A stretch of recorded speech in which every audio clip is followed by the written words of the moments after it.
there are about 5 or 6 different properties on my original family property and my wife's family property. So we manage cattle right now on 4 different farms. So part of my decisions on management have to do with moving nutrients around on those farms, because some of the properties are just for hay ground and others are for hay and pasture and feeding. So there's different things that have to be done depending on how the seasons go. On the different properties right now, including a mother-in-law's property who we also manage and care for, there's a total of about 130 mama cows right now on my family's property. My brother and I, by the way, manage this property together, and it's sort of a joint operation. Until the drought of 2007-08, we ran about 125 mama cows here, and were forced to sell a good number of the breed herd at that time. Right now there's about 100 cows here on these different properties. That's why I chose to get involved in NRCS programs initially. And what I suppose I've never told the local agent is that when he asked, I don't think he realized he was talking to an environmentalist at heart anyway. So the things he proposed were very much in line with what I would have hoped to help do with the property anyway. We've definitely improved water quality both in the ponds and creeks that we have access to. And I had been doing rotational grazing to the extent that the water sources allowed prior to getting involved with NRCS programs.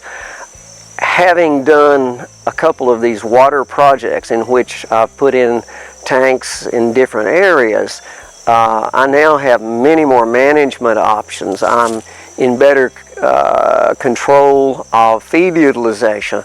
I'm also in much better control of herd management. I'm able to more easily control my calving season.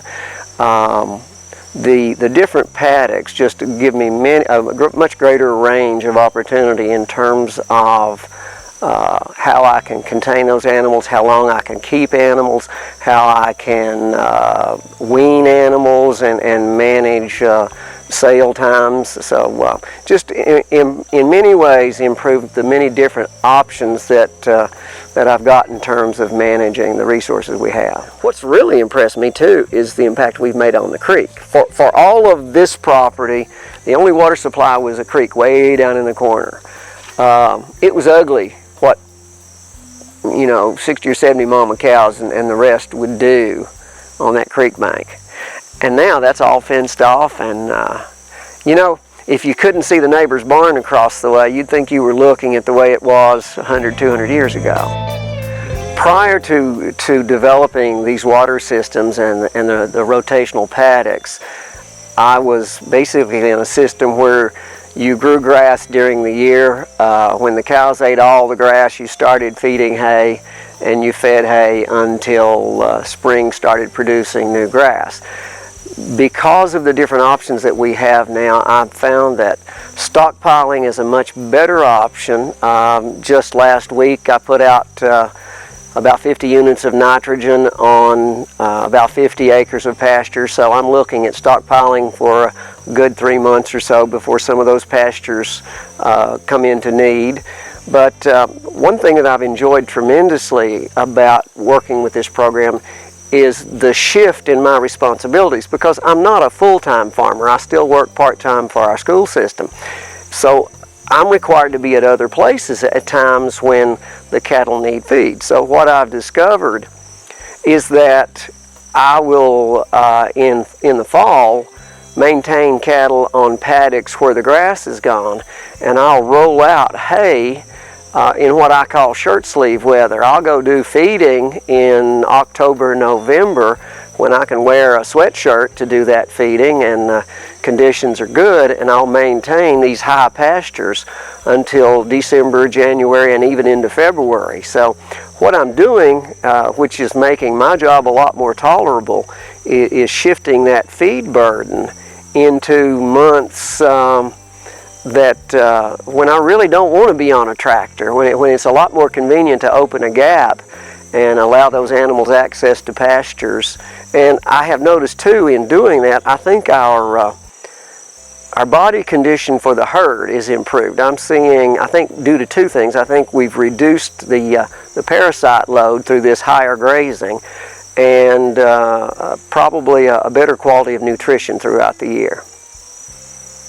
Yes, record keeping, which we should be doing whether we're participating in NRCS programs or not, helps me keep a better eye on what needs to be done in terms of individual animals and in the entire herd management.